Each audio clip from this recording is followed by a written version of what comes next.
Hello আসসালামু আলাইকুম, welcome back to my channel Muntas kitchen. আজকে আমি আপনাদেরকে তৈরি করে দেখাবো কাঁঠাল বিচি দিয়ে অনেক বেশি মজাদার একটি ভর্তা রেসিপি। খুবই কম সময়ে এবং খুবই কম উপকরণ দিয়ে এই ভর্তা রেসিপি আমি আপনাদের সাথে শেয়ার করছি। আশা করি আপনাদের অনেক বেশি ভালো লাগবে। তো চলুন দেখা যাক আজকের এই ভর্তা রেসিপিটা। প্রথমেই চুলায় একটা প্যান বসিয়ে এর মধ্যে আমি দিয়ে দিচ্ছি কাঁঠাল বিচি। এখানে আমি 250 গ্রাম বিচি নিয়েছি। আর এই বিচিগুলো এখানে আমি চুলার আঁচ মিডিয়াম টু লো এর মাঝামাঝিতে রেখে ভেজে নিচ্ছি। তবে এটা বেশি জালে ভাজা যাবে না, কারণ এটা উপর থেকে পুড়ে যাবে, ভিতরে কিন্তু কাঁচাই থেকে যাবে। তো একটু সময় নিয়ে এই বিচিগুলো এখানে ভেজে নিতে হবে। আমি এখানে প্রায় 8 থেকে 10 মিনিট সময় ধরে এই বিচিগুলো এখানে ভেজে নিচ্ছি। তো বিচিগুলো কিন্তু আমার ভাজা হয়ে গিয়েছে। এখন এগুলো আমি চুলা থেকে নামিয়ে পুরোপুরি ঠান্ডা করে নিচ্ছি।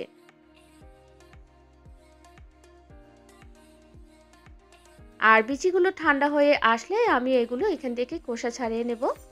তো বিচিগুলো আমি খোসা ছাড়িয়ে নিয়েছি। আপনারা দেখতে পাচ্ছেন বিচিগুলোতে টিপ দিলেই কিন্তু গলে যাচ্ছে, তার মানে বিচিগুলো এখানে পুরোপুরি সিদ্ধ হয়ে গিয়েছে। এখন এগুলো আমি ব্লেন্ডারে ব্লেন্ড করে নেব, অথবা আপনারা চাইলে শিলপাটায় কিন্তু এগুলো বেটে নিতে পারেন। তো এখানে আমি এগুলো গুঁড়ো করে নিয়েছি ব্লেন্ডারে। আর এগুলো আপনারা ফ্রিজের নর্মাল চেম্বারে রেখে সংরক্ষণ করে রাখতে পারেন সপ্তাহ জুড়ে। এখন চুলায় একটা প্যান দিয়ে আমি এর মধ্যে দিয়ে দিলাম 1 টেবিল চামচ পরিমাণ সরিষার তেল। তেলটা গরম হয়ে আসলে আমি এর মধ্যে দিয়ে দিলাম 3টা শুকনো মরিচ। এখন এই মরিচগুলো আমি এখানে একটু ভেজে নিচ্ছি। মরিচগুলো ভাজা হয়ে আসলে আমি এগুলো এখান থেকে তুলে নিচ্ছি। আর একই প্যানে আমি দিয়ে দিচ্ছি আরও 3টি কাঁচা মরিচ। আর মরিচগুলো আমি একটু ফেড়ে দিয়েছি। আর এখানে দিয়ে দিলাম 1 কাপ পরিমাণ পেঁয়াজ কুচি। পেঁয়াজগুলো কিন্তু এখানে আমি মিহি কুচি করেছি। তো এভাবে মরিচ আর আমি পেঁয়াজটা একটু হালকা টেলে নিচ্ছি। আর এভাবে পেঁয়াজ টেলে নিলে এই ভর্তার টেস্ট কিন্তু খুব বেশি দারুণ আসে। তবে আপনারা চাইলে এখানে কাঁচা পেঁয়াজও কিন্তু ব্যবহার করতে পারবেন। তো পেঁয়াজ আর মরিচটা আমার এখানে ভাজা হয়ে গিয়েছে। এই পর্যায়ে এটা আমি তুলে নিচ্ছি। আর পেঁয়াজটা এখানে পুরোপুরি ঠান্ডা হওয়া পর্যন্ত অপেক্ষা করছি।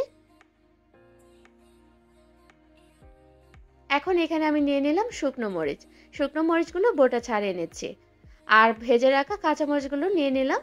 এখন এর মধ্যে আমি দিয়ে দিচ্ছি স্বাদ মতো কিছুটা লবণ। লবণটা দিয়ে মরিচটা আমি খুব ভালোভাবে গুঁড়ো করে নিচ্ছি। তবে এখানে বলে রাখি, আপনারা চাইলে শুধু শুকনো মরিচ দিয়েও ভর্তাটা করতে পারবেন, অথবা শুধু কাঁচা মরিচ দিয়েও কিন্তু এই ভর্তাটা করতে পারবেন। তো যে যেরকম পছন্দ করেন সেভাবেই করে নেবেন। এখন এর মধ্যে আমি দিয়ে দিচ্ছি 1 টেবিল চামচ পরিমাণ সরিষার তেল। তেলটা দিয়ে আমি পেঁয়াজ আর সবকিছু খুব ভালোভাবে মাখিয়ে নিচ্ছি। আর এখন এর মধ্যে আমি দিয়ে দিচ্ছি কিছু ধনেপাতা কুচি। আর দিয়ে দিচ্ছি 1 টেবিল চামচ পরিমাণ লেবুর রস। আর এখানে এই লেবুর রসটা অবশ্যই দেওয়ার চেষ্টা করবেন, এতে কিন্তু টেস্টটা খুব দারুণ আসে। তো এখন সবকিছু খুব ভালোভাবে মাখিয়ে নিচ্ছি আমি। আর এই মাখানোটা একটু খুব ভালোভাবে করতে হবে, যেহেতু কাঁঠাল বিচির গুঁড়োগুলো একটু শুকনো অবস্থায় থাকে। তো খুব ভালোভাবে এগুলো আমি মাখিয়ে নিচ্ছি।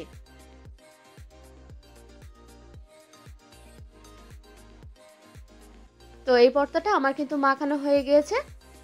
আর এত সহজভাবে এত কম উপকরণ দিয়ে এই ভর্তা এতটা টেস্ট হয়ে থাকে, আপনারা বাসায় ট্রাই করলেই কিন্তু বুঝতে পারবেন। আশা করি আপনার কাছে অনেক বেশি ভালো লাগবে। আর ভিডিওটি ভালো লাগলে অবশ্যই লাইক দিবেন এবং ফ্রেন্ডস এন্ড ফ্যামিলির সাথে শেয়ার করবেন। আর আমার এরকম ভিডিও দেখার জন্য আপনারা অবশ্যই আমার চ্যানেলটি সাবস্ক্রাইব করবেন। সবাই ভালো থাকবেন, আমার জন্য দোয়া করবেন। আল্লাহ হাফেজ।